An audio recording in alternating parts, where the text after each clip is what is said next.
I suppose just starting with the global macro situation, my role here as Chief Investment Officer at Shaw and Partners is, I suppose, to try and set the sails for our advisors and clients in terms of what sort of portfolio positioning they should be taking on, what the sort of risks are that they should be thinking about in terms of their portfolios and where the opportunities might lie. So at a very, very high level, we need to think firstly about playing offensively or defensively, or are we sort of leaning into markets or are we leaning away from them? So the things we really look at here are global growth.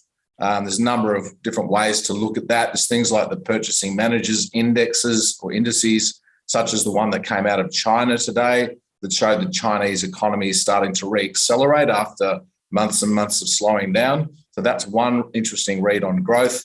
There's obviously things like analyst earnings estimates, and that's quite interesting at the moment because the economic data that's coming through shows that, consumption spending in Australia and some other countries is holding up quite well, but we know that companies are getting very, very nervous about the outlook going forward. So what analysts are seeing from companies in terms of earnings estimates.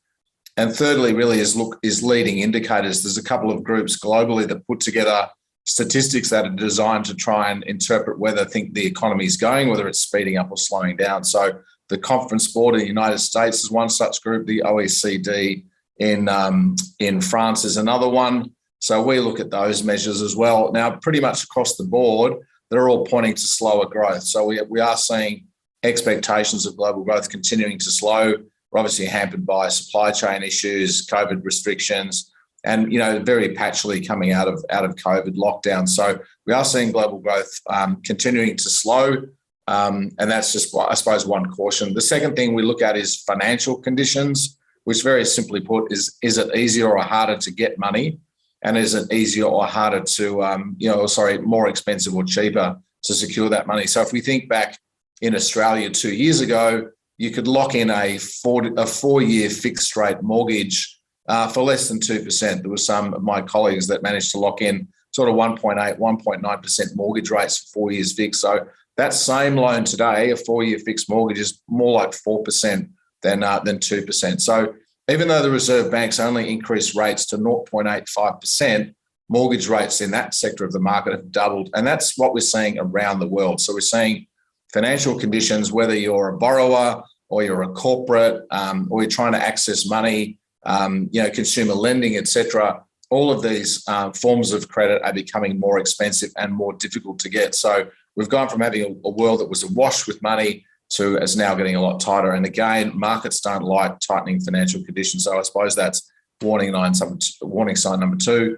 And the last thing we consider in terms of the positioning is central banks. So central banks are pretty basic beasts. They have a dual mandate. They have to create as much employment as they can without overheating the economy and causing inflation. So right now, of course, you would know that we've got inflation sort of out of control. It's running at almost 9% in Europe, 8% in the US, 5 or 6% in Australia, and that's well above central bank's target band. So with full employment, it's pretty obvious what they're going to do. They're going to tighten rates. And again, the market doesn't like it when the central banks are tightening rates. We much prefer them to be cutting rates. You're better off buying shares in a recession than at the top of the boom, for example. So those 3 things are what we use to set the sails, if you like.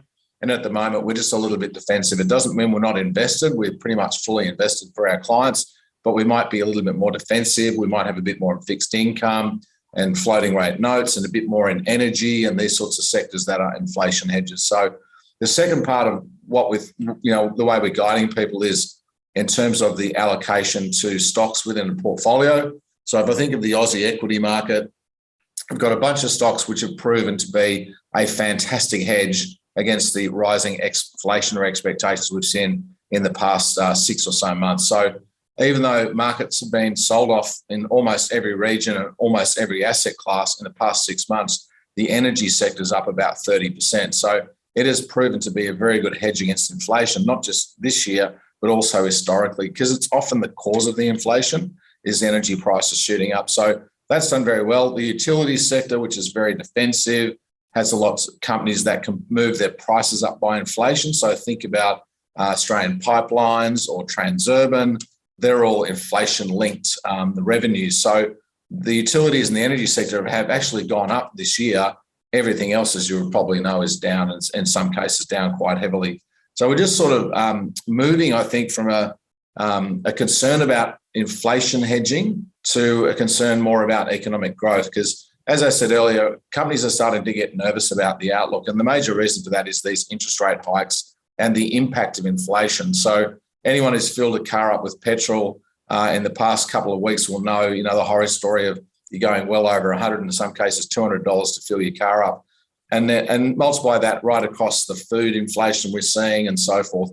And also, if you've got a mortgage, you're probably looking at a doubling or even tripling of your interest payments in the next couple of years as well. So people are getting very nervous about that. And central banks are obviously still fighting inflation. So the concern in portfolios is now shifting from inflation as the biggest risk to growth being the biggest risk. So really, you look at stocks that do well in a downturn, and they're typically businesses with a good business model, in a growth sector of the market, and they have the capacity to pass on higher prices to their customers. It's called pricing power. So again, we talked about the utilities. So APA Pipelines Trust, 100% of their revenue is linked to inflation, and yet it doesn't cost them a lot more to run their pipelines.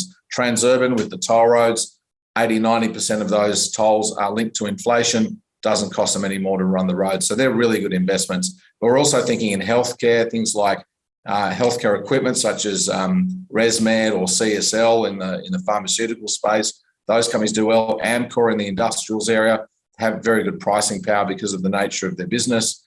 Brambles in the pallets. So there's quite a few companies that will do well, relatively speaking, in a downturn. So I suppose to put that in a nutshell and to pass back, just a little bit more defensive on the positioning, just being a bit more cautious. Markets will probably continue to be volatile. So we're staying defensive within equity portfolios, maybe thinking more about, am I recession-proof? Is my business recession-proof? And I'm sure some of the stocks we'll hear today will have a pretty good growth story, should see them perform well during a downturn. So with that, I'll pass back to you, Tim.